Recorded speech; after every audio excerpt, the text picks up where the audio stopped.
السلام عليكم ورحمة الله وبركاته. الحمد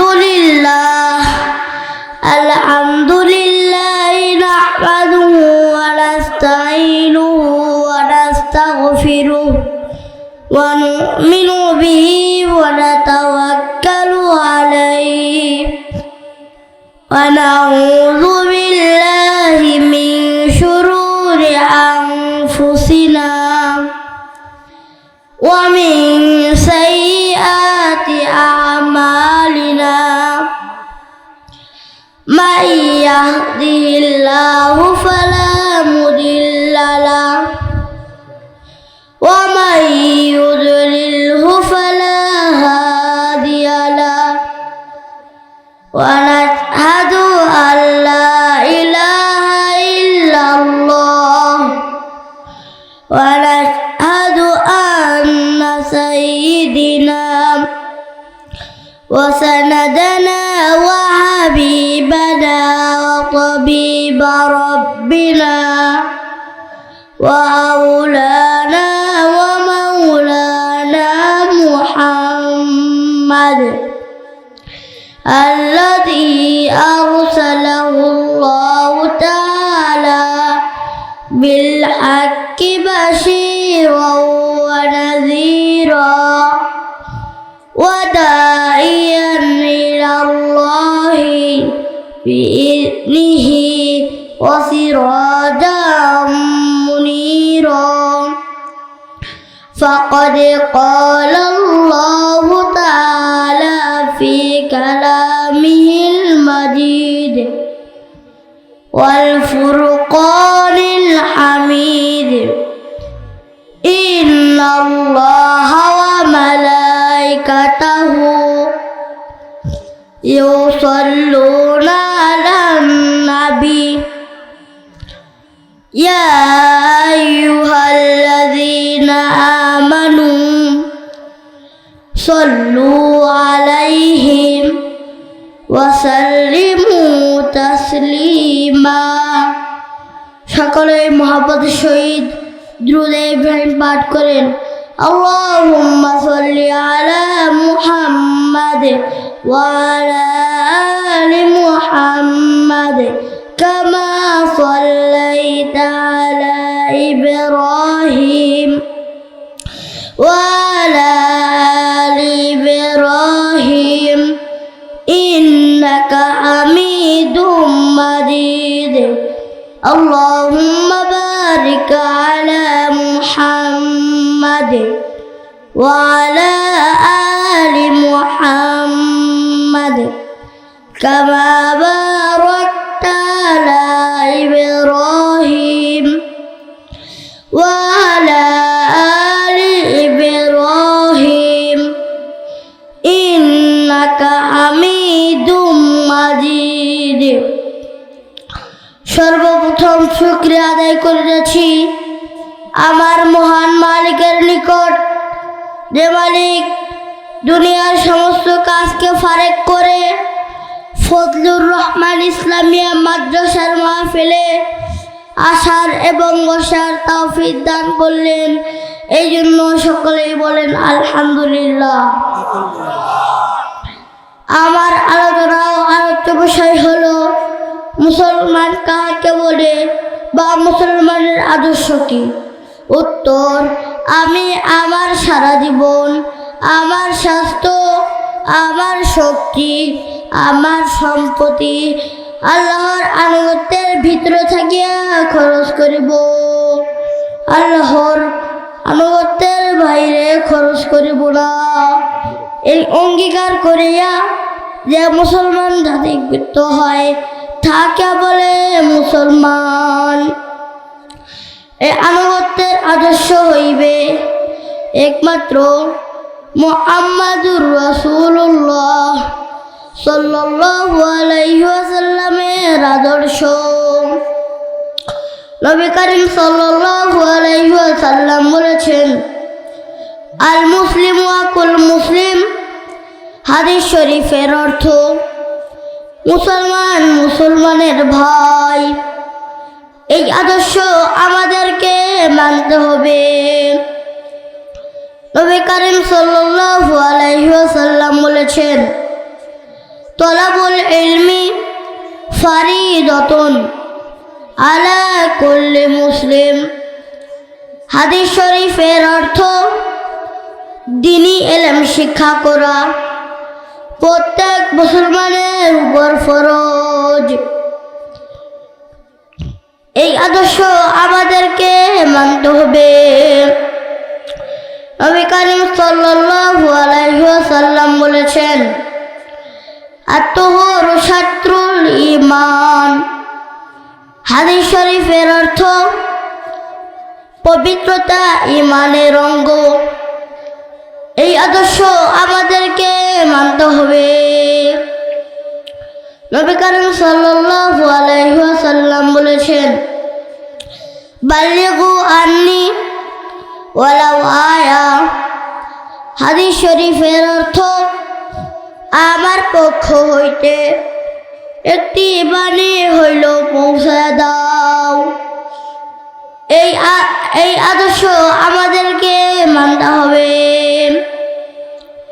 মুহতারাম উপস্থিতি, মূলত নবী করিম সাল্লাল্লাহু আলাইহি ওয়াসাল্লামের ৬৩ বছরের জিন্দেগির আদর্শ আমাদেরকে মানতে হবে।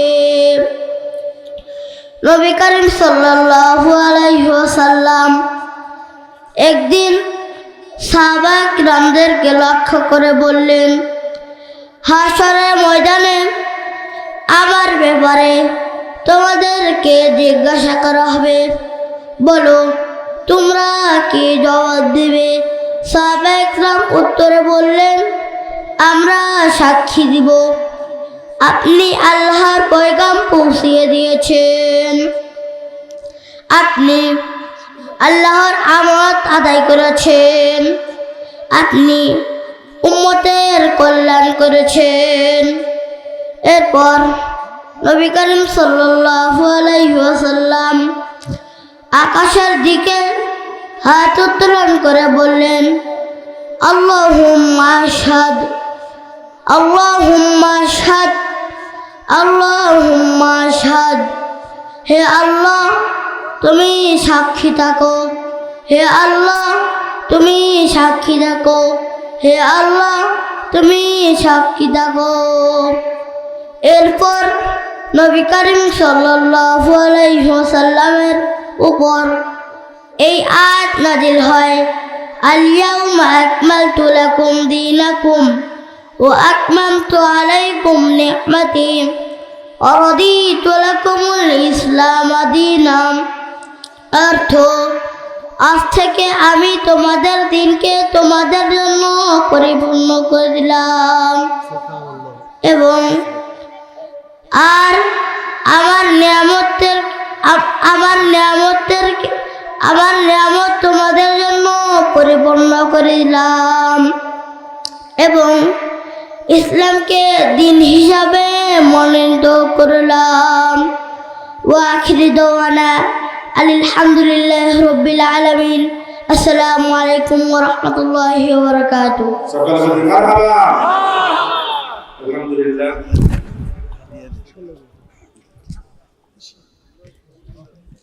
আলহামদুলিল্লাহ। ফজলুর রহমান ইসলামিয়া ইসলামিক চিন্তাবিদ ওয়া যুররিয়াতিনা কুররাতা আ'য়ুন ওয়াজআলনা লিল মুত্তাকিনা ইমামা। আল্লাহ তাআলার কাছে দোয়া করবে, আল্লাহ শিখায়া দিয়েছেন, ও রব, আপনি আমাকে এমন স্ত্রী সন্তান দান করেন যারা আমার চক্ষু শীতলকরণের কারণ হবে। ওয়াজআলনা লিল মুত্তাকিনা ইমামা, আর আপনি আমাদেরকে মুত্তাকিনদের ইমাম বানায়া দেন।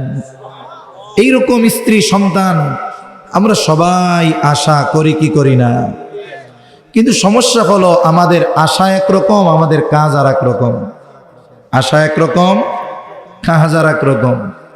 এক লোক খুব যত্ন করে কলা গাছ লাগাচ্ছে। কি গাছ? কলা গাছে কি কাঁঠাল হয়? কাঁঠাল হয় না। এখন জিজ্ঞাসা করতেছে আর একজন, কি লাগান? কয় কলা গাছ লাগাই, বড় হইলে আম খাবো, এরপরে কাইটটা ফার্নিচার বানাবো। ওনার আশা কি? যে গাছ লাগাচ্ছে এটা দিয়ে আম খাবে, এরপরে এটাকে কেটে উনি ফার্নিচার বানাবে। বলেন তো এটা কি সম্ভব? যদি সারা দেশের হুজুরদের আইনা দোয়া করায় যে দোয়া করেন যেন আম, এই কলা গাছে আম ধরে, এটা কি সম্ভব? সম্ভব নয়। আমরা চাই নেককার বিবি, নেককার সন্তান, যেই সন্তান আমার চক্ষু শীতলকরণের কারণ হবে। এটা সবাই চাই, এখানে সবাই চায়। একজন পিতা সে যদি সর্বোচ্চ খারাপ হয়, সর্বোচ্চ খারাপ, সেও চায় তার সন্তান ভালো হবে। আমরা সবাই চাই, কিন্তু আমাদের চাওয়াকে পূরণ করার জন্য যেই কাজ সেটা আমরা করি না। ইসলাম অবশ্য এই বিষয়টা আমাদের জন্য জরুরি করে দিয়েছে। এই সন্তান নামক নেয়ামত, এটা আমাদের কাছে আমানত। সন্তান যেমন নেয়ামত, এই সন্তান আল্লাহর পক্ষ থেকে অনুরূপ আমানত। সন্তান এমন এক নেয়ামত, এই সন্তানের কারণে দুনিয়ায় অনেক বাবা মা সম্মানিত হয়। সন্তান এর কারণে অনেক মা বাবা দুনিয়ায় অপমানিত হয়। সন্তান এমন এক নেয়ামত, কিয়ামতের দিন এই সন্তানের কারণে দুনিয়ার অনেক নেককার মা বাবা অপমানিত হবে। সন্তান এমন এক নেয়ামত, এই সন্তানের কারণে কিয়ামতের দিন অনেক পাপী মা বাবা আল্লাহর কাছে সম্মানিত হয়ে যাবে। সন্তান এক সম্পদ। সন্তানকে আমরা অনেকে মনে করি এটা মনে হয় একটা এটিএম বুথ, কোনো মতে লেখাপড়া শিখিয়ে কাজ ধরাইয়া দিলাম, এবার বাপ বেটা মিলে খালি ইনকাম করবো না, এ চিন্তা করলে হবে না। সন্তানকে সম্পদে পরিণত করতে হবে, এমন সম্পদ যেটা আমার দুনিয়া আখিরাত উভয় জাহানের কাজে লাগবে। এখন এই সম্পদ, সন্তান তো আমানত, একে আমি গড়ে তুলবো কেমনে? বলে আমি আমার মন মতো গড়ে তুলতে পারবো না। কোন প্রসেসে, কোন পদ্ধতিতে সন্তানকে গড়ে তুলতে হবে এর নির্দেশনা আল্লাহ দিয়েছেন, রাসূলুল্লাহ সাল্লাল্লাহু আলাইহি ওয়াসাল্লাম দিয়েছেন।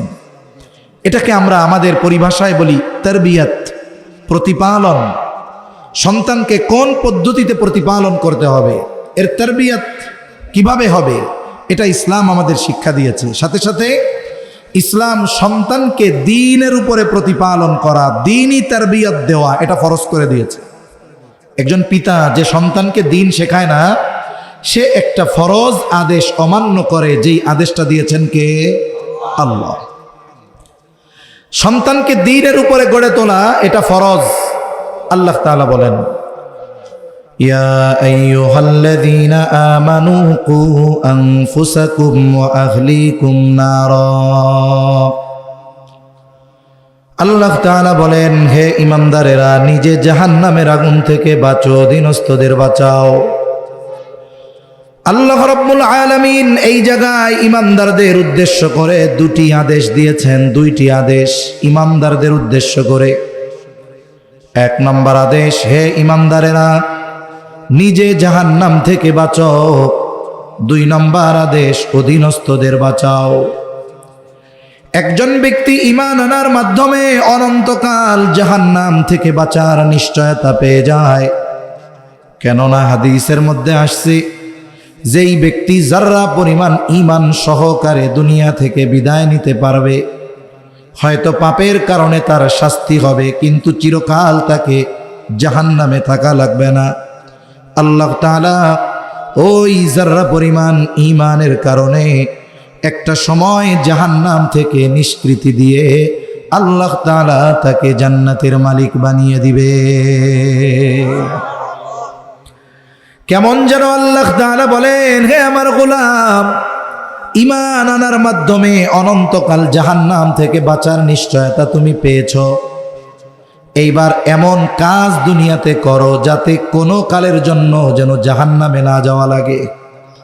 যেই জাহান্নামের শাস্তি অনন্তকাল যারা থাকবে তাদের জন্য যেমন কঠিন ও কষ্টের, কেউ যদি কিছু কালের জন্য যায় তার জন্য কষ্টের, ঠিক না? আল্লাহ তাআলা এই জন্য বলেন, ঈমানদার, তুমি নিজেকে জাহান্নাম থেকে বাঁচাও, যেন ক্ষণস্থায়ী শাস্তির হিসাবে তোমাকে জাহান্নামে যেন না যাওয়া লাগে।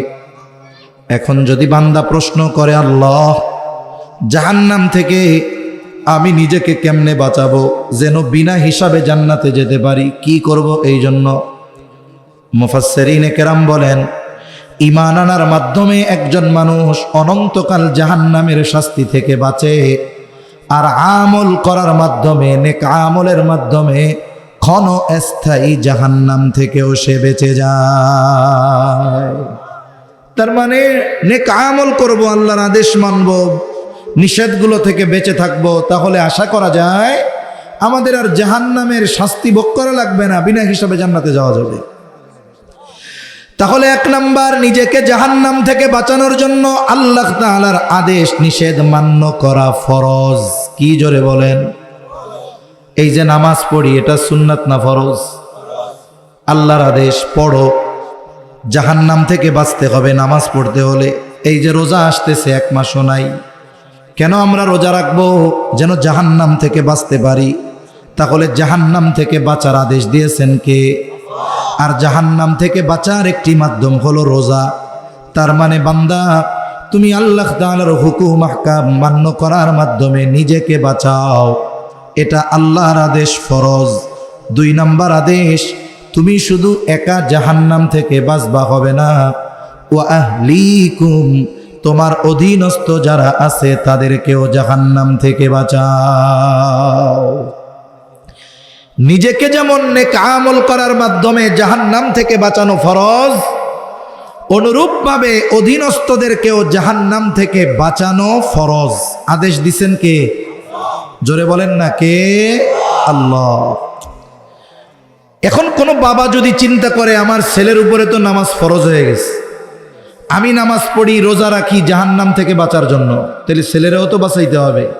তাইলে আগামীকাল ফজর থেকে ছেলের নামাজটাও আমি পড়বো, সামনে রোজায় ছেলে মেয়ের রোজাটাও আমি রেখে দিব, হবে? ছেলের নামাজ রোজা বাবা আদায় করলে হবে না। তাহলে প্রশ্ন, আমার সন্তানকে আমি জাহান্নাম থেকে বাঁচাবো কেমনে? কারণ দুনিয়ার কোনো মানুষের এই ক্ষমতা নাই। কোনো ব্যক্তি ইচ্ছা করলেই তাকে জান্নাতি বানায়া দিতে পারে, জাহান্নাম থেকে বাঁচাতে পারে, এই ক্ষমতা নাই। আমার আপনার নবীজিকেও আল্লাহ এই ক্ষমতা দেন নাই। আমরা কি করতে পারি? বলে আমি নামাজ পড়ব, কিন্তু আমার সন্তানটাকে নামাজ পড়াবো, আমার সন্তানকে দিয়ে রোজা রাখাবো। তার মানে আমি নিজে আমলের মাধ্যমে জাহান্নাম থেকে নিজেকে বাঁচাবো, অধীনস্থদেরকে আমলগুলো শেখানো আর করানোর মাধ্যমে জাহান্নাম থেকে বাঁচানোর চেষ্টা করব। এখন আপনি তাকে শেখাতে পারবেন, কিন্তু তার নামাজ তো আপনি পড়ে দিতে পারবেন না। জলিলুল কদর পয়গম্বর হযরত নূহ আলাইহিস সালাম 950 বছর হায়াত পেয়েছেন, 950 বছর দীর্ঘকাল তিনি দাওয়াত দিয়েছেন উম্মতের মাঝে। একেবারে অল্প কিছু মানুষ ঈমান এনেছে। আল্লাহ তাআলার কাছে নূহ আলাইহিস সালাম দোয়া করেছেন, ক্বালা নূহুর রাব্বি লা তাযার আলাল আরদি মিনাল কাফিরিনা দাইয়ারা। ও রব, এই জমিনে অবস্থানকারী একটা কাফেরকেও আপনি ছেড়ে দিবেন না। দোয়া কবুল হয়ে গেছে। আল্লাহ তাআলা নূহ আলাইহিস সালামকে মহাপ্লাবনের খবর দিলেন, সাথে সাথে বিশাল এক নৌকা বানানোর জন্য আদেশ করলেন। নূহ আলাইহিস সালাম শুকনা জায়গায় নৌকা বানানো শেষ করলেন। আল্লাহ তাআলার এই প্রতিশ্রুত এই মহাপ্লাবন শুরু হয়ে গেল, জমিন ফেটে পানি বের হতে শুরু করলো। সময়ের সাথে সাথে পানি বাড়তেছে। আল্লাহর আদেশে নূহ আলাইহিস সালাম ইমানদারদেরকে নৌকায় আরোহণ করালেন। নূহ আলাইহিস সালামের একজন সন্তান, সেও ঈমান আনে নাই। বারবার চেষ্টা করেছেন কিন্তু ঈমান আনে নাই। সর্বশেষ পানি যখন বাড়তেছে, নূহ আলাইহিস সালাম সন্তানকে বললেন, সন্তান ঈমান আনো, তুমি নৌকায় উঠো। নূহ আলাইহিস সালামের সন্তান ঈমান আনলো না, নৌকায় উঠলো না। বলে, বাবা আমি ওই উঁচু পাহাড়ের চূড়ায় চলে যাব, আমাকে পানি স্পর্শ করতে পারবে না। এরপরেও আমি ঈমান আনবো না, আমি ওই উঁচু পাহাড়ের একেবারে চূড়ায় চলে যাব, কিচ্ছু হবে না আমার। মুফাসসিরিনে কেরাম বলেন এই মহাপ্লাবন এমন প্লাবন ছিল গোটা পৃথিবীর 1 ইঞ্চি জায়গাও শুকনা ছিল না, সব প্লাবিত হয়ে গেছে। নূহ আলাইহিস সালামের সন্তানও মারা গেছে। বেঈমান, কিয়ামতের দিন আল্লাহ তাআলা নূহ আলাইহিস সালামকে জিজ্ঞাসা করবে না, ও পয়গম্বর কেন আপনার সন্তান ঈমান আনলো না? জিজ্ঞাসা করবে না কেন? কারণ নূহ আলাইহিস সালাম সন্তানের ব্যাপারে চেষ্টায় কোনো কমতি রাখেন নাই, উনি চেষ্টায় কোনো ত্রুটি করেন নাই। কিন্তু উনি তো হেদায়েতের মালিক নয়, হেদায়েতের মালিক যিনি তিনি কে? কোন নবী রাসূল হেদায়েতের মালিক নয়, হেদায়েতের মালিক আল্লাহ। তাহলে আল্লাহ কিয়ামতের দিন কি দেখবেন? আল্লাহ দেখবেন এইটা যে আমি আমার সন্তানকে জাহান্নাম থেকে বাঁচানোর জন্য যা দরকার এই বিষয়গুলো বাস্তবায়ন করার ক্ষেত্রে আমি আপনি চেষ্টা কতটুকু করেছি, এটা আল্লাহ দেখবেন। নবীজি সাল্লাল্লাহু আলাইহি ওয়াসাল্লাম বলেন, কুল্লুকুম রাঈনা ওয়া কুল্লুকুম মাসউলুনা আন রাঈয়াতিহি। নবীজি বলেন, তোমরা প্রত্যেকেই দায়িত্বশীল, প্রত্যেককে তার দায়িত্বের ব্যাপারে জিজ্ঞাসা করা হবে। আমাদের অধীনস্থদের মধ্যে অন্যতম হলো সন্তান। তাহলে সন্তানের ব্যাপারেও অভিভাবককে কিয়ামতের দিন আল্লাহর আদালতে জিজ্ঞাসিত হওয়া লাগবে। সেদিন কি জিজ্ঞাসা করবে আল্লাহ সন্তানদের ব্যাপারে? এগুলো জিজ্ঞাসা করবে না যে তুমি সন্তানরে কি খাওয়াইছিলা, সপ্তাহে 2 দিন মুরগির গোশত খাওয়াইছিলা, ভালো দামি পোশাক কিনে দিয়েছিলা, তার থাকার জন্য ভালো ব্যবস্থাপনা করেছিলা।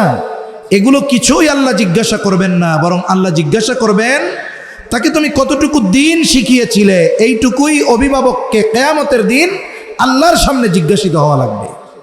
এখন বলেন তো, যেই অভিভাবক সন্তানের ক্যারিয়ার গঠন করার চিন্তা করে তাকে শুধু জাগতিক লাইনে সর্বমেহনত করলো, আল্লাহ না করুন, ওই সন্তান যদি কিয়ামতে জাহান্নামী হয় তাহলে ওই বাবার বাঁচার উপায় আছে? বাবার বাঁচার উপায় নেই, ধরা পড়তেই হবে। এজন্য কোরআন এবং হাদিসের এই বিষয়গুলোর আলোকে এটা সুস্পষ্ট যে সন্তানকে দ্বীনের উপরে গড়ে তোলা ফরজ। এখন এই বিষয়টা বাস্তবায়ন কখন থেকে করব, কিভাবে করব, লম্বা কথা নয়, অল্প কথার মধ্যে আমরা জানবো ইনশাআল্লাহ।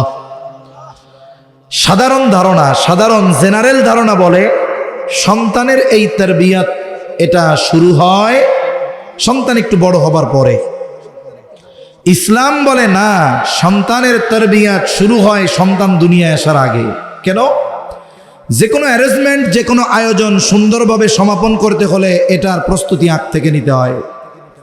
মনে করেন আজকে এই ফজলুর রহমান ইসলামিয়া মাদ্রাসার এই মাহফিল, ফজলুর রহমান ইসলামিয়া মাদ্রাসার এই মাহফিল এটা কয়টা থেকে শুরু হয়েছে? হয়তো এখানে লেখা বাদ আসর থেকে, 22 জানুয়ারি বৃহস্পতিবার বাদ আসর থেকে। মূল আয়োজন বাদ আসর থেকে মধ্যরাত, ধরেন 12টা সর্বোচ্চ। এখন এই যে আয়োজনটা 6 ঘন্টা কিংবা 7 ঘন্টার, তাই না? মূল আয়োজন কয় ঘন্টার? 7 ঘন্টা। কিন্তু এই মূল আয়োজনের প্রস্তুতি কি আসর থেকে শুরু হয়েছে না আরো অনেক আগ থেকে শুরু হয়েছে? 6 মাস আগ থেকে বা তার বেশি আগ থেকে শুরু হয়েছে। যদি মাইকওয়ালা ভাইরা আজকে চিন্তা করতেন তাহলে তো বাদ আসর থেকে মাহফিল শুরু, আমি আমার মাইক টাইক সব কিছু নিয়ে আসরের সময় মসজিদে আসবো বা মাদ্রাসায় এসে নামাজ পড়বো। প্যান্ডেলওয়ালা ভাই, লাইটওয়ালা ভাইরা যদি চিন্তা করতেন আমরাও বাঁশ খুঁটি প্যান্ডেল নিয়ে, সামিয়ানা নিয়ে মাদ্রাসায় এসে আসর পড়ব, বলুন তো তাহলে আসরের পর থেকে নয়, এশার পরেও মাহফিল শুরু করা যাইত না। এই জন্য যে কোনো জিনিস সুন্দরভাবে করার জন্য, সমাপন করার জন্য এর প্রিপারেশন, প্রস্তুতি আগ থেকে নিতে হয়।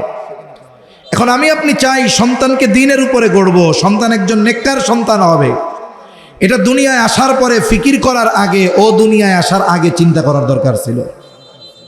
এখন আসুন এই সন্তান তারবিয়াতের প্রথম করণীয় কি? 1 নাম্বার, একজন নেককার মা প্রত্যেকটি সন্তানের দ্বীনি তারবিয়াতের সর্বপ্রথম ধাপ একজন নেককার মা কেন নেককার মা দরকার? বলে নেককার মা দরকার এই কারণে, আধুনিক বিজ্ঞান রিসার্চের পরে বলতেছে যে সন্তানের ক্যারেক্টার গঠন হয় 90% তার মায়ের থেকে। চেহারা গঠন ওইটা বাদ দেন, ওটা পরের হিসাব। মূল তো চরিত্র গঠন হওয়া দরকার, আর এই চরিত্রের 90% গঠিত হয় সন্তানের মায়ের থেকে। এটা মুসলিম কোনো গবেষকের গবেষণা নয়, এটা একজন অমুসলিম গবেষকের গবেষণা। ইসলাম তো এই ব্যাপারে 1500 বছর আগে আমাদেরকে নির্দেশনা দিয়ে দিয়েছে। এই জন্য নেককার সন্তান যদি কেউ চায়, একজন নেককার মা দরকার। ইসলাম বলে 4টি জিনিস দেখে মেয়েদের বিবাহ করা হয়। 1 নাম্বার দেখা হয় তার সম্পদ সৌন্দর্য, 2 নাম্বার সম্পদ, 3 নাম্বার তার বংশ, 4 নাম্বার দেখা হয় তার দিনদারিত্ব। নবীজি দিনদারিত্বের ব্যাপারে বলেন ফাযফার বিযাতিদ্দীন, তোমরা দিনকে প্রাধান্য দাও। তার মানে বাকি 3টি বিষয় যদি থাকে, দিনদারিত্বকে এগুলার মধ্যে প্রাধান্য দিবা। এখন দেখা গেল সুন্দর চেহারা, বংশ অনেক, সম্পদ অনেক, কিন্তু দিন নাই, কি করবা? তাহলে সাবধান।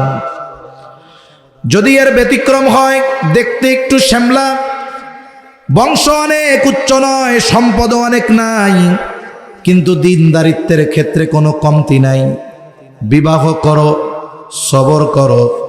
মা যেহেতু নেককার দিনদার, আশা করা যায় ওই নেককার মায়ের গর্ভে আল্লাহ এমন সন্তান দিবে যেই সন্তান চক্ষু শীতলকরণের কারণ হয়ে যাবে।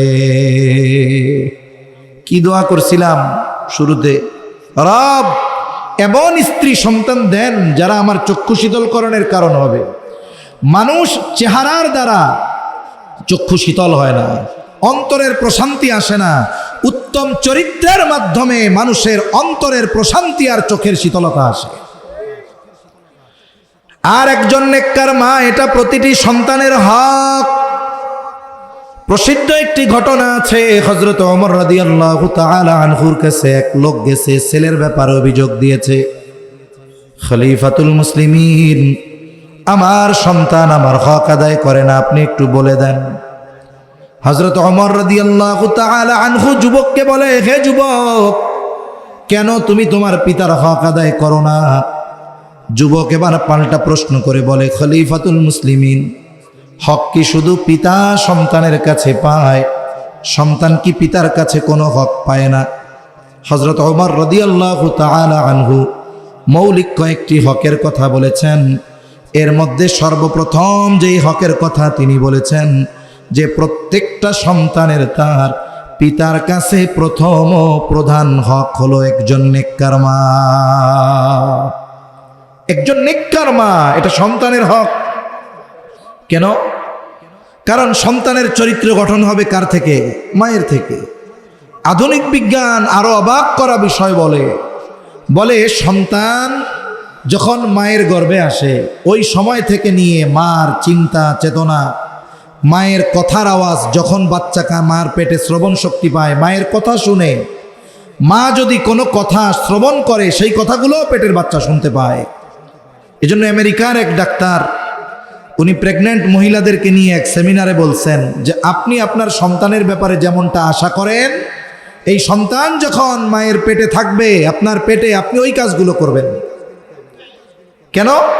বলে আপনার এই অ্যাক্টিভিটিস, এটার প্রভাব সন্তানের উপরে পড়বে।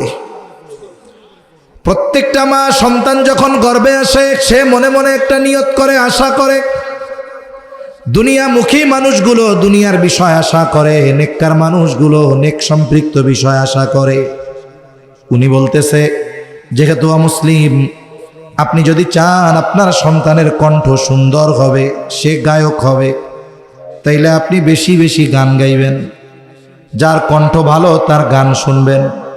আপনি যদি চান সন্তান ভালো অভিনেতা হবে, তাইলে যার অভিনয় আপনার পছন্দ এটা দেখবেন।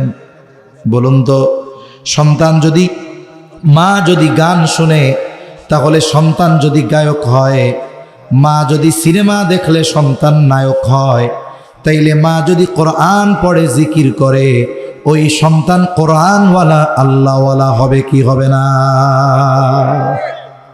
মায়ের কাজের প্রভাব সন্তানের উপরে পড়ে। এক বুজুর্গের ঘটনা আমরা শুনতাম, কুতুবউদ্দিন বখতিয়ার কাকি রহমাতুল্লাহ আলাই। ওনার ব্যাপারে বলা হইতো যে উনি মার পেটের থেকে 18 পারা হেফজ করে আসছেন। আসলে বিষয়টা ওইরকম নয়। উনি যখন ছোট 4-5 বছর বয়স, ওনার মা ওনারে নিয়ে গেছে মক্তবে আলিফ বা তাসা প্রাথমিক জ্ঞান অর্জন করানোর জন্য। স্বাভাবিকভাবে কোনো ছাত্র ছাত্রী যদি মাদ্রাসায় যায়, সর্বপ্রথম ওস্তাদরা নতুন ছাত্র ছাত্রী ভর্তি হবে তারা একটু পরীক্ষা নেয়।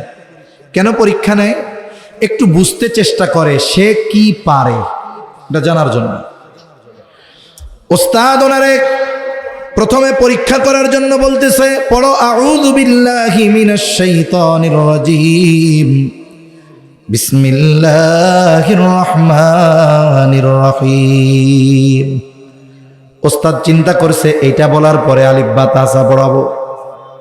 কুতুবউদ্দিন বখতিয়ার কাকি আউযু বিল্লাহ বিসমিল্লাহ শেষ করলেন, কিন্তু থেমে যান নাই। তিনি পড়া শুরু করলেন, সূরা ফাতিহা শেষ, সূরা বাকারা শেষ, আলে ইমরান শেষ, নিসা শেষ, মায়েদা শেষ। একের পর এক শেষ করতে করতে পড়তে পড়তে 18 পারায় গিয়া উনি স্টপ হয়েছেন। ওস্তাদ মাকে উদ্দেশ্য করে বলে, আপনি কারে আলিফ বা তাসা শিখাইতে নিয়ে আসছেন? আপনার ছেলে দেখি 18 পারা হাফেজ, তাহলে আপনি কি সন্তানকে বাসায় এগুলো শিখিয়েছেন? কুতুবউদ্দিন বখতিয়ার কাকির মা বলে, না না, আমি তাকে এইগুলা শিখাই নাই, তবে শুনাইছি। উনি বলতেছেন, আমার এই সন্তান যখন আমার পেটে আসছে, সে দুনিয়ায় ভূমিষ্ঠ হওয়ার আগ পর্যন্ত কত শত হাজার বার আমি তাকে এই 18 পারা তিলাওয়াত করে শুনাইছি। পেটে থাকা অবস্থায় তার হিসাব নাই, আমি তিলাওয়াত করেছি। বিজ্ঞান কি বলে?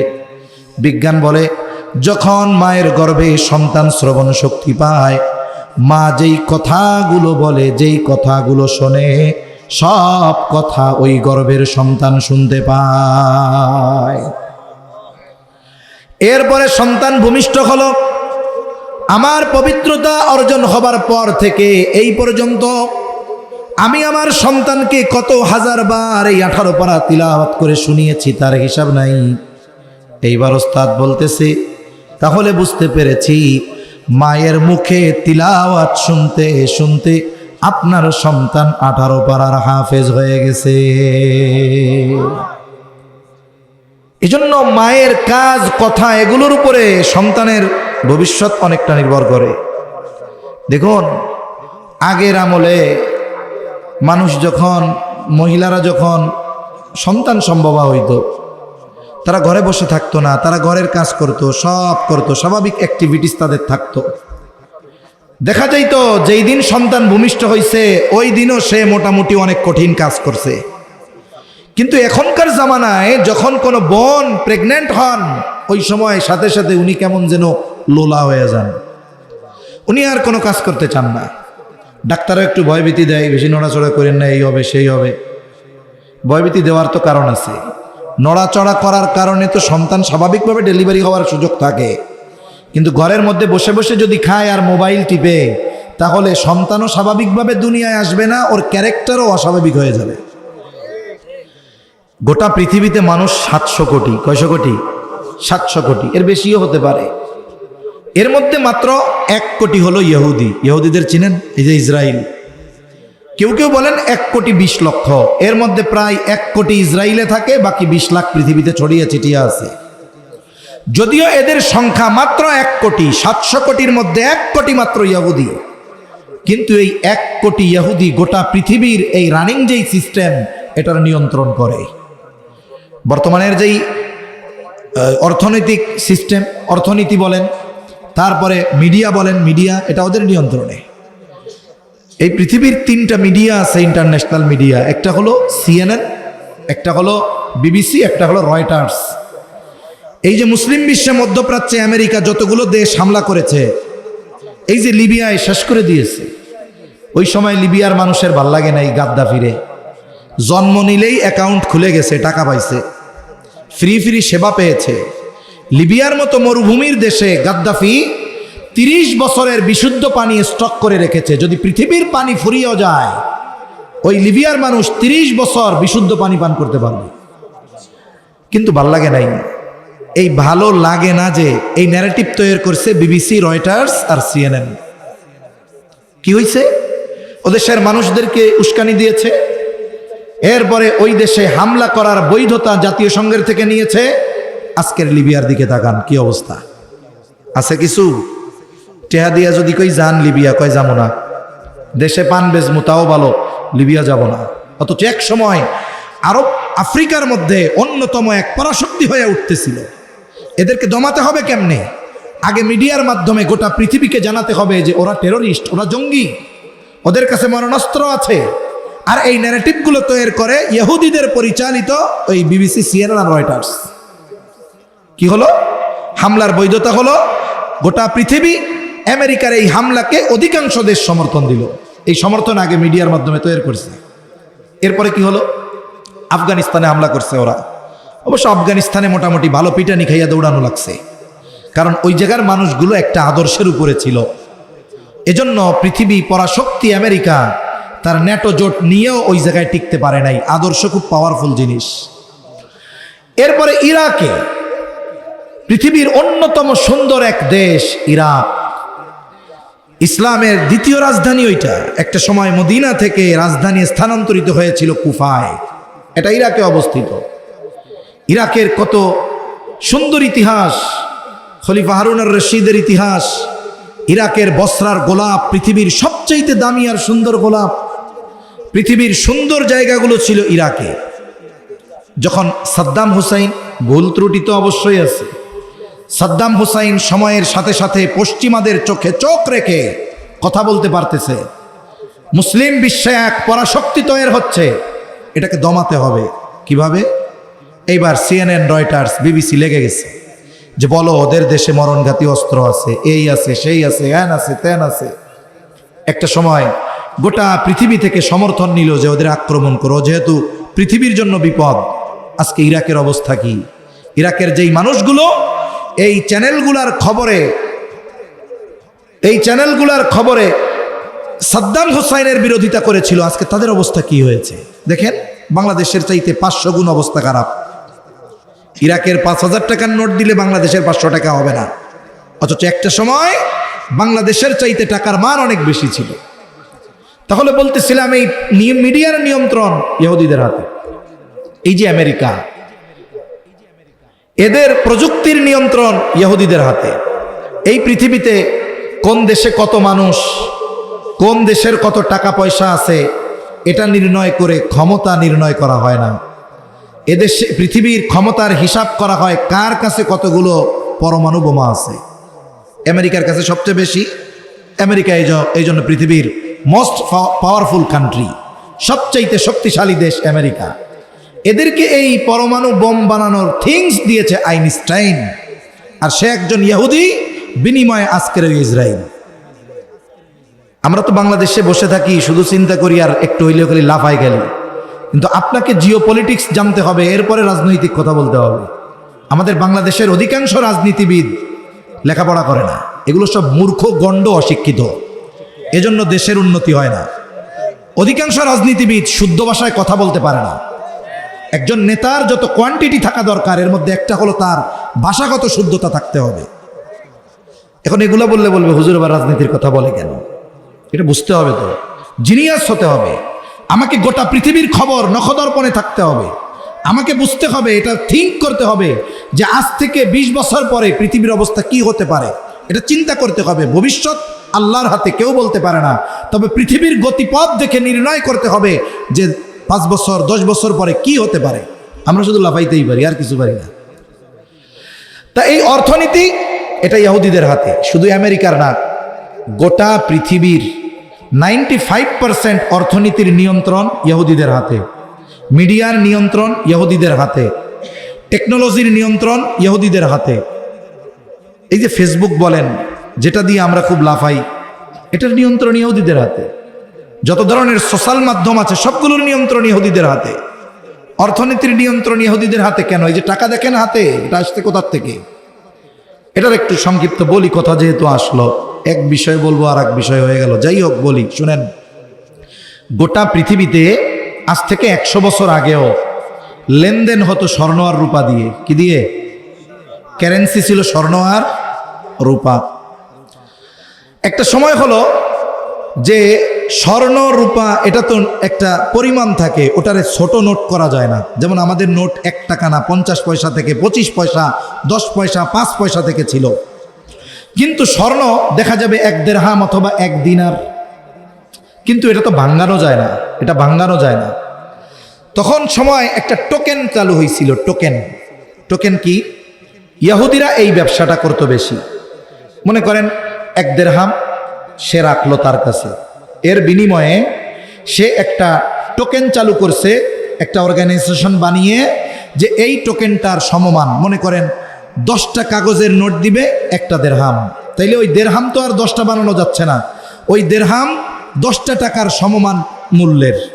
এখন ওই স্বর্ণ রেখে মানুষ ইহুদিদের কাছ থেকে কাগজের টাকা নিয়ে যেত, ওইটা একটা টোকেন।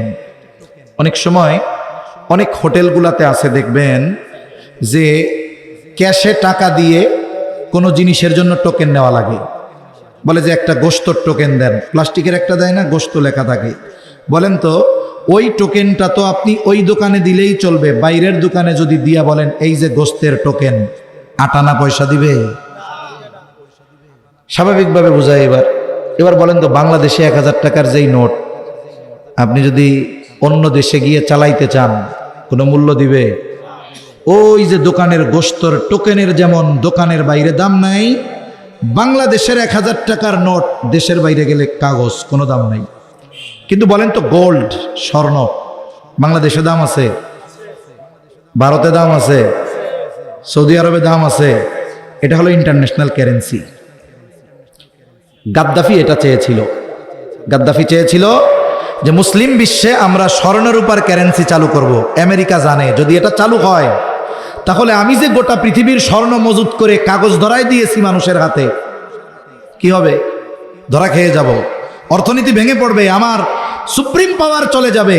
এই যে বিবিসি, সিএনএন আর রয়টার্সকে দিয়ে সিস্টেম করা এক শেষ করে দিচ্ছে। জিও পলিটিক্স আমরা বুঝি না, কিন্তু আমরা বুঝি হুজুররা যতটুক, বলতে গেলে আমাকে ফিডাই দেয়, কি আর কম। তা অনেক কথা চলে যাচ্ছে। এই যে ইহুদিরা এত জিনিয়াস কেন, আমি এই কথাটা বলতেছিলাম। যখন ইহুদিদের কোনো মেয়ে প্রেগনেন্ট হয়, সন্তান সম্ভবা হয়, ও আর বাসায় থাকতে পারে না, ও চলে যাবে একেবারে গভর্নমেন্টের তত্ত্বাবধানে। ওইখানে সেফ হোম আছে, ওখানে তাকে রাখা হবে, ওইখানে তারে ভালো মন্দ খাওয়ানো হবে। শুধু বিষয়টা এমন নয়, বরং ওই জায়গায় তাকে জটিল জটিল কাজ, জটিল জটিল অঙ্ক, জটিল জটিল সমীকরণ করতে দেওয়া হবে। সে যখন এই সমীকরণগুলো করবে কঠিন কঠিন, তখন তার ব্রেন খাটাতে হবে, ব্রেনের উপরে প্রেসার দিতে হবে। যখন ব্রেনের উপরে প্রেসার হয়, বিভিন্ন ধরনের হরমোন নিঃসরণ হয়। এই হরমোন নিঃসরণ হয় তো এর প্রভাব ওই পেটের বাচ্চার উপরে পড়ে। তখন কি হয়? এই প্রভাবটা বাচ্চার উপরে পড়ে, ওই বাচ্চা দুনিয়ায় আসে, ও জিনিয়াস হয়। অথচ আমাদের মা বোনেরা, বিশেষ করে মুসলমান সমাজে এটা বেশি, যে সন্তান পেটে আসলে উনি লুলা হয়ে যায়, আর কোনো কাজ করতে চায় না। এতে কি হচ্ছে? আপনি আমি সন্তানের ক্ষতি করে ফেলতেছি। অথচ এই সময় যেই বিষয়গুলো আমার জন্য অসুবিধার নয়, এই ধরনের অ্যাক্টিভিটিস করা দরকার। কোরআন তিলাওয়াত করা দরকার, একটু নড়াচড়া হাঁটাহাঁটি করা দরকার, একটু চিন্তা ভাবনা ফিকির করা দরকার, তাহলে এর প্রভাব বাচ্চার মধ্যে আসবে। তাহলে কথা অনেক লম্বা হয়ে যাচ্ছে। মূল কথা হলো মার কর্মের প্রভাব পেটের বাচ্চার উপরে পড়ে। এই জন্য বিজ্ঞানও বলে সন্তানের চরিত্র গঠনে 90% ভূমিকা হলো মায়ের। আর ইসলাম 1500 বছর আগে জানায় দেয় একজন নেককার সন্তানের জন্য একজন নেককার মা দরকার। 2 নম্বর বিষয়, এখন নেককার মা হলো নেক সন্তানের জন্য আল্লাহ তাআলার কাছে দোয়া করতে হবে। আল্লাহ তাআলার কাছে শুধু সন্তান নয়, বরং আল্লাহ তাআলার কাছে নেক সন্তান চেয়ে দোয়া করতে হবে। আর নেক সন্তান চেয়ে দোয়া করা এটা পয়গম্বর আলাইহিমুস সালামের আমল। খলিলুল্লাহ ইব্রাহিম আলাইহিস সালাম নমরুদের অগ্নিকুণ্ড থেকে আল্লাহ তাআলা যখন ওনাকে হেফাজত করেছেন, 80-র উপরে বয়স, ইরাকের বাবেল ছেড়ে তিনি রওনা হয়েছেন সিরিয়ার দিকে, শামের দিকে। চলার পথে আল্লাহ তাআলার কাছে দোয়া করেছেন, রব্বি হাবলি মিনাস সালিহিন, ও রব আমাকে একজন নেককার সন্তান দেন। ইব্রাহিম আলাইহিস সালাম শুধু সন্তান চান নাই, বরং আল্লাহ তাআলার কাছে তিনি নেককার সন্তান চেয়েছেন। এজন্য আল্লাহর কাছে নেক সন্তান চাওয়া এটা ইব্রাহিম আলাইহিস সালামের আমল। মুফাসসিরিনে কেরাম আরেকটি বিষয় এই জায়গায় বলেন, যেই এই আয়াতের আলোকে এটাও বোঝা যায় যে ইব্রাহিম আলাইহিস সালাম আল্লাহ তাআলার কাছে ছেলে সন্তান চেয়েছেন। এই জন্য আল্লাহর কাছে ছেলে সন্তান চাওয়া এটাও ইব্রাহিম আলাইহিস সালামের আমল। এখন আল্লাহর বান্দা চাইছে ছেলে, কিন্তু আল্লাহ দিছে মেয়ে। রাগ হওয়া যাবে? জোরে বলেন যাবে। কিন্তু আমাদের সমাজে যদি কারো পরপর 2, 3, 4টা কন্যা সন্তান হয়, সে তার চেহারার দিকে আর তাকানো যায় না, চেহারাটা কালা হয়ে যায়। অথচ কন্যা সন্তান হওয়া এটা সুসংবাদ। আল্লাহ বলছে। কে বলছে? আল্লাহ বলেছেন। আল্লাহ রাব্বুল আলামিন বলেন, ইয়াহাবু লিমান ইয়াশাউ ইনাসাও ওয়া ইয়াহাবু লিমান ইয়াশাউ যুকুর আও ইউযাওবিজুহুম যুকরানাও ওয়া ইনাসা ওয়া ইয়াজআলু মান ইয়াশাউ আকীমা। আল্লাহ রাব্বুল আলামিন যাকে চান তাকে ছেলে দেন, যাকে চান তিনি মেয়ে দেন, যাকে চান তিনি উভয়টাই দেন, আবার যাকে চান আল্লাহ তাআলা তাকে কোনোটাই দেন না। এই জন্য আমি আপনি ছেলে চাইতে পারি, কিন্তু ছেলে দিবেন না মেয়ে দিবেন, এই ফয়সালা যার তিনি কে। এজন্য যদি পরপর কন্যা সন্তান হয় রাগ হওয়া যাবে না, কারণ কন্যা সন্তান হওয়া সুসংবাদ। আর কন্যা সন্তানের এই সুসংবাদে মুখ কালা করা এটা আবু জেহেলের সময়ের লোকজনের কাজ। আল্লাহ তাআলা কুরআনুল কারীমের মধ্যে বলেন, ওয়াইযা বুশিরা আহাদুহুম বিল উনসা যাল্লা ওয়াজহুহু মুসওয়াদ্দান ওয়া হুয়া কাযীম। আল্লাহ তাআলা বলেন, যখন তাদেরকে কন্যা সন্তানের সুসংবাদ দেওয়া হতো, যাল্লা ওয়াজহুহু, এই সংবাদ পাওয়ার সাথে সাথে তাদের মুখ কালা হয়ে যাইত। এখন মেষ হয়েছে এই খবরে যদি কোনো পিতার, যদি আত্মীয় স্বজনের মুখ কালো হয়, তাইলে বুঝতে হবে ওই জাহেলিয়াতের সময়ের ভাইরাস তার মধ্যে রয়ে গেছে। এখন এই যে সন্তানের জন্য নেক দোয়া করা, নেক সন্তান চেয়ে দোয়া করা, এটার প্রভাব কি? মা বাবার দোয়া সন্তানের জন্য, এর প্রভাব তার জীবনে পরিলক্ষিত হবেই, আজ অথবা কাল, আগে কিবা পরে। এই দোয়া কখনো বিফলে যায় না। এজন্য ইসলাম সন্তানের জন্য নেক দোয়া শিখিয়েছে, বদদোয়া শেখায় নাই।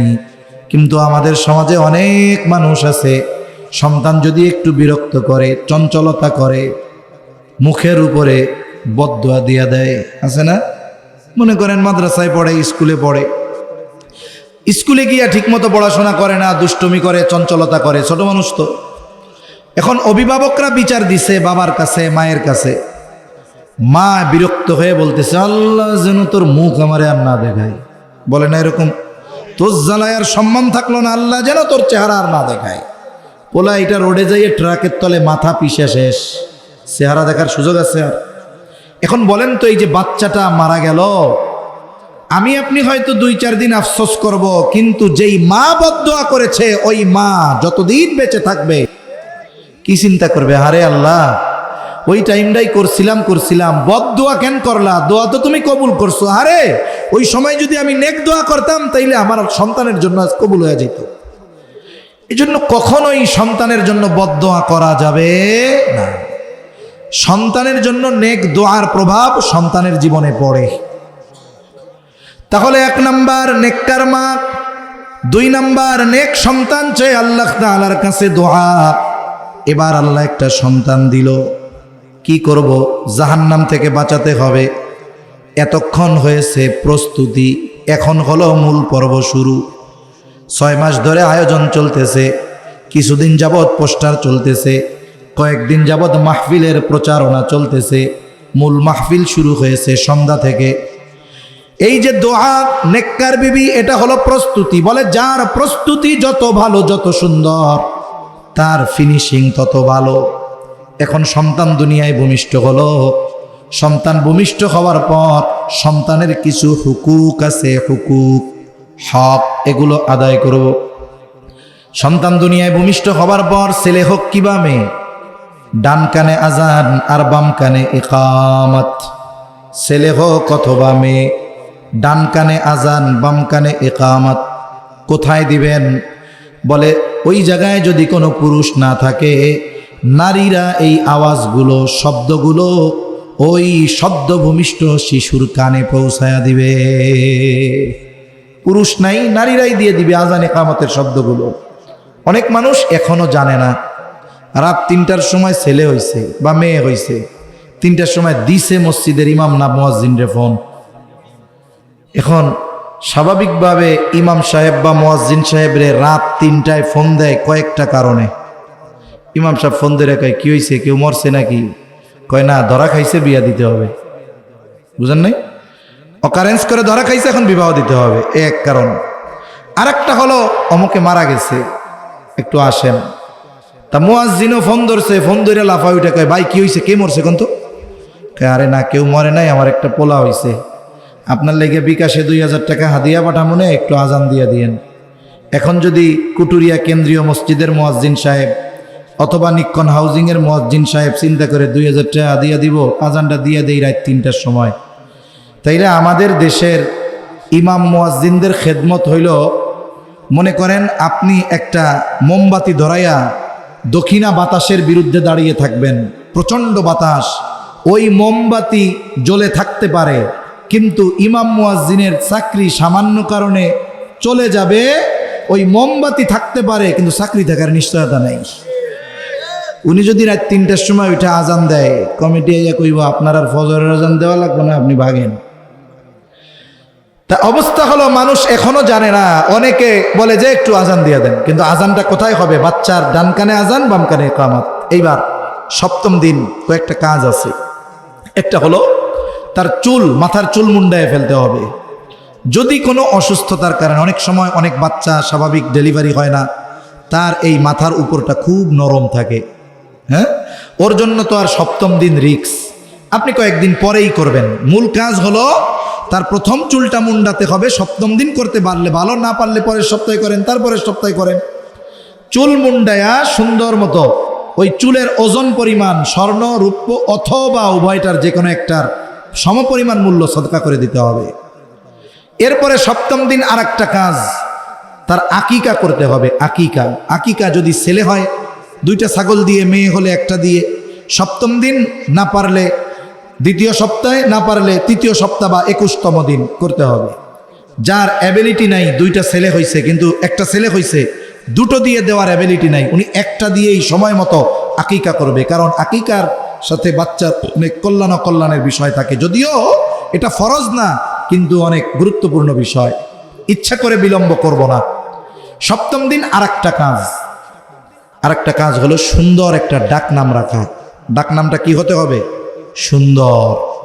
যেই ডাক নামটা তার ধর্মীয় পরিচয় বহন করবে। কিন্তু আমাদের অবস্থা হলো আমরা ভালো নামটা লুকায় রাখি আর ডাক নামটা এমন রাখি, ডিজিটাল মার্কা, বোঝা যায় না এটা মুসলমান না হিন্দু, বৌদ্ধ না খ্রিস্টান, নারী না পুরুষ।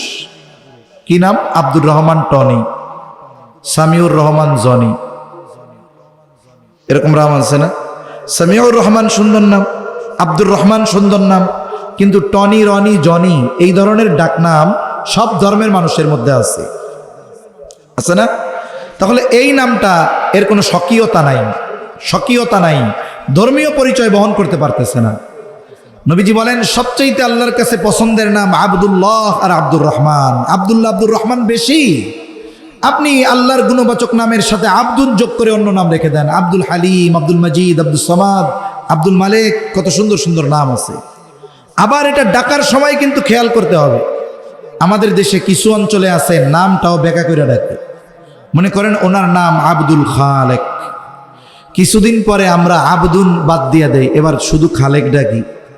কিছু অঞ্চলে আছে কিছুদিন পরে এই খালেকও সোজা ডাকে না, কয় ও খালেক কে, ও মালিক কে। খবরদার, ইহুদিদের অভ্যাস ছিল মানুষের নামকে বিকৃত করে ডাকা, এজন্য আমরা নাম বিকৃত করব না, সুন্দর নাম রাখবো। এই কাজগুলো আমরা করব তো ইনশাআল্লাহ। এরপরে ওই যে সন্তানকে জাহান্নাম থেকে বাঁচাতে হবে, কি করব? একেবারে 5-6 মিনিটের মধ্যে বাকি কথাগুলো শেষ। এবার আসেন, সন্তানকে যদি জাহান্নাম থেকে বাঁচাতে হয়, 1 নাম্বার তাকে ঈমান শেখাতে হবে। কি শেখাতে হবে? জোরে বলেন। 2 নাম্বার তাকে আখলাক শেখাতে হবে। কি শেখাতে হবে? 3 নাম্বার ইলম শেখাতে হবে। কি শেখাতে হবে? 4 নাম্বার আমল শেখাতে হবে। কি শেখাতে হবে? এই 4 বিষয় শেখানো, সন্তানকে শেখানো পিতার জন্য, অভিভাবকের জন্য ফরজ। কি? জোরে বলেন, জোরে বলেন কি? এবার আমার সাথে আমি একটা একটা বলবো, আপনারা জোরে জোরে বলবেন ফরজ। বলেন, সন্তানকে ঈমান শেখানো কি? আখলাক শেখানো কি? ইলম শেখানো কি? আমল শেখানো কি? যদি ঈমান না শেখাই জাহান্নাম থেকে বাঁচতে পারবে না। আমি যদি তাকে আমল আখলাকে ইলম না শেখাই, সে তাহলে ক্ষণস্থায়ী জাহান্নাম থেকে বাঁচতে পারবে না। যেহেতু জাহান্নাম থেকে বাঁচানোর জন্য এই বিষয়গুলো শেখানো ফরজ, এই জন্য সন্তানকে এই বিষয়গুলো শেখানো প্রত্যেকটা অভিভাবকের জন্য জরুরি। কিন্তু আফসোসের বিষয়, কোথায় শেখাবেন? যদিও 92% মুসলমানের দেশ, এই দেশের যেই জেনারেল কারিকুলাম, স্কুলে গেলে সন্তান ইলম শিখে না, আমল শিখে না, ঈমান শিখে না, আখলাক শিখে না, কিন্তু শেখানো তো ফরজ। এই জন্য এই মাদ্রাসাগুলোর প্রয়োজন। ফজলুর রহমান ইসলামিয়া মাদ্রাসার মতো মাদ্রাসাগুলো সন্তানকে যখন এই জায়গায় দেওয়া হয়, সন্তান 3-4 বছর পড়ে, এই জায়গায় পড়ে ইলম শিখে, আখলাক শিখে, আমল শিখে, ঈমান শিখে। এখন বলতে পারেন, হুজুর ছেলেটারে তো আমি ডাক্তার বানাইতে চাইছিলাম, তাইলে কি মোল্লাই বানায় ফেলতে হবে নাকি? না না, আপনি ছেলের ডাক্তার বানাবেন ঠিক, কিন্তু আগে তো মুসলমান বানাতে হবে, ঠিক না? মুসলমান বানানোর জন্য এইগুলো দরকার। আর আমাদের দেশের নুরানি মাদ্রাসাগুলো এত সুন্দর, স্কুলে যেই জেনারেল সাবজেক্টগুলো পড়ানো হয় তার চাইতে সুন্দর এবং যত্ন সহকারে নুরানি মাদ্রাসাগুলো জেনারেল সাবজেক্ট পড়ানো হয়। অনেক নুরানি মাদ্রাসার খবর আমার জানা আছে। এক এলাকায় আগে একটা সময় পিএসসি ছিল, এখন মনে হয় নাই। পিএসসি ছিল, পরীক্ষা ক্লাস 5-এ দেওয়া লাগতো, এটা মনে হয় এখন নাই। এটা ছিল এক সময়। তা নুরানি মাদ্রাসা অনেক জায়গায় 5 পর্যন্ত আছে। তারা একেবারে এই পিএসসি শেষ করায়া ছাত্রদের ছাড়তো। তা নুরানি মাদ্রাসার সিলেবাস 3 পর্যন্ত, বাকি 2 বছর ওনারা ওনাদের তত্ত্বাবধানে রেখে আরও অনেক কিছু শিখাইতো। দ্বীনি বিষয়ও শিখতো, জেনারেল বিষয়ও শিখতো। আশেপাশের যে কোনো স্কুলের সাথে একটা কন্ট্রাক্ট করে ওই বাচ্চাদেরকে ওই স্কুলের মাধ্যমে কেন্দ্রীয় পরীক্ষা দেওয়ানো হইতো। এক জায়গায় এক স্কুলে 80 জন পরীক্ষা দিচ্ছে, 80 জন।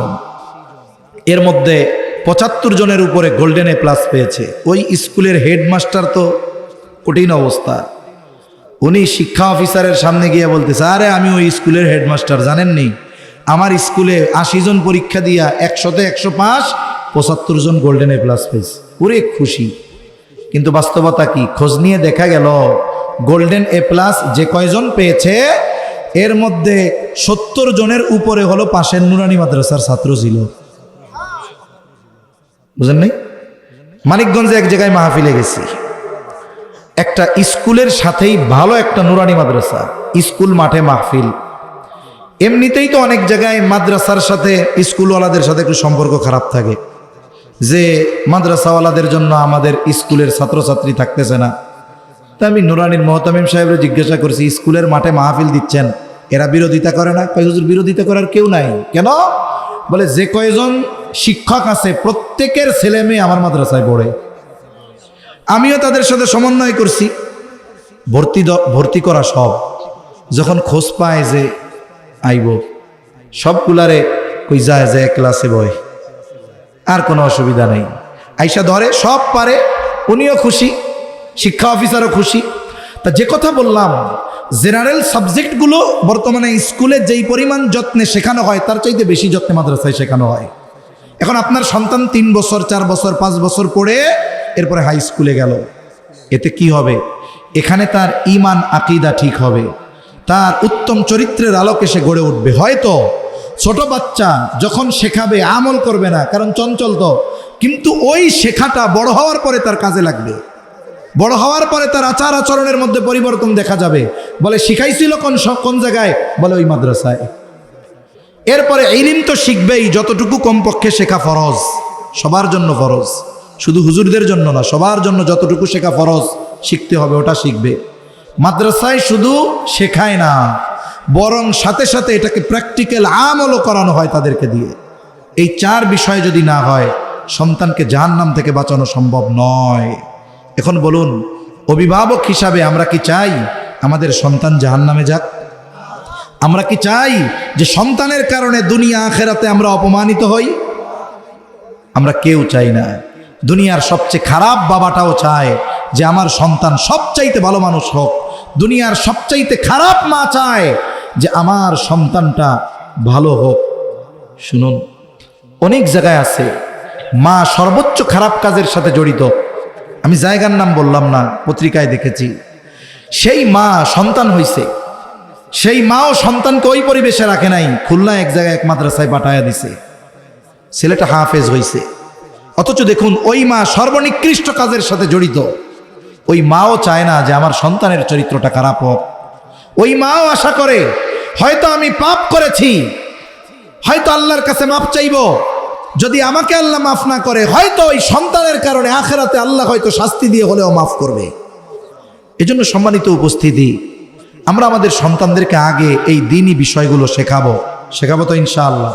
আরে এরপরে যদি আপনার মন চায় ডাক্তার ইঞ্জিনিয়ার বানান দেন, এতে কি সুবিধা? বলে ও যখন জাগতিক শিক্ষায় শিক্ষিত হতে যাবে, ওই জায়গায় তো ফ্রি মিক্সিং আছে, নারী পুরুষ একসাথে পড়ে। সে যখন ইউনিভার্সিটি লেভেলে যাবে, ওইখানে নাস্তিকতা আছে, ওইখানে বাধ্যবাধকতা নাই। সে যদি ইউরোপ আমেরিকায় যায় জ্ঞান অর্জন করতে, ওই জায়গায় তো আরও অবস্থা খারাপ। কিন্তু এই যে ছোটবেলায় আপনি তাকে দ্বীনের ভ্যাকসিন দিয়ে দিচ্ছেন না, ঈমান আখলাক ইলম আর আমলের ভ্যাকসিন দিয়ে দিচ্ছেন, ও যখন আমেরিকায় যাবে ইউরোপে যাবে, ওই জায়গার নাস্তিকতা, কুফুরি, ধর্মহীনতা, অশ্লীলতা তার গায়ে লাগবে না। কেন লাগবে না? বলে ওই যে তার গায়ে ঈমান ইখলাক আর ইলম আর আমলের ভ্যাকসিন দিয়ে দেওয়া আছে। একটা মাছ আছে না, কাদার মধ্যে চলে, গায়ে কাদা লাগে না, বাইন মাছ। হ্যাঁ, বাইন মাছ কাদার মধ্যে চলে কিন্তু কাদা লাগে না। ও ওই নাস্তিকদের মধ্যে থেকে জ্ঞান অর্জন করে নিয়ে আসবে, ও ইসলাম বিদ্বেষীদের মধ্য থেকে জ্ঞান অর্জন করে নিয়ে আসবে, কিন্তু ও ইসলাম বিদ্বেষী হবে না, নাস্তিক হবে না। কেন? বলে তাকে এমন ফাউন্ডেশন দিয়ে গড়ে তোলা হয়েছে যে ও বেঈমান হবে না, নাস্তিক হবে না, বরং সে জ্ঞান অর্জন করবে, এবং ওই জ্ঞান তার ওই ইলম আমল আখলাক আর আমলের কারণে একটা সময় তার জ্ঞান দিয়ে দুনিয়াবাসী, মুসলমানেরা, এলাকার মানুষ উপকৃত হবে ইনশাআল্লাহ। ঠিক কিনা বলেন? আমরা সবাই চাই যে আমাদের সন্তানেরা ওই রকম মানুষ হোক যে ইসলামের জন্য, দেশের জন্য, মানবতার জন্য অবদান রাখবে। ওই সন্তানের এই অবদান পিতার গর্বের কারণ, ওই সন্তানের এই অবদান দুনিয়ায় পিতামাতা পরিবারের সম্মানের কারণ। আর ওই সন্তান যদি নেককার হয়, দিনদার হয়, আলেম হাফেজ হয়, তাহলে ওই সন্তান ওই পিতামাতার আখিরাতে নাজাতের কারণ হবে। আল্লাহ সুবহানাহু ওয়া তাআলা আমাদের সকলকে আমাদের সন্তানদের ঈমান আখলাক ইলম আর আমল যতটুকু দরকার শেখানোর তৌফিক আল্লাহ দান করেন। সকলে বলি আমিন। ওয়া আখিরু দাওয়ানা আনিল হামদুলিল্লাহি রাব্বিল আলামিন। আসসালামু আলাইকুম ওয়া রাহমাতুল্লাহি ওয়া বারাকাতুহু।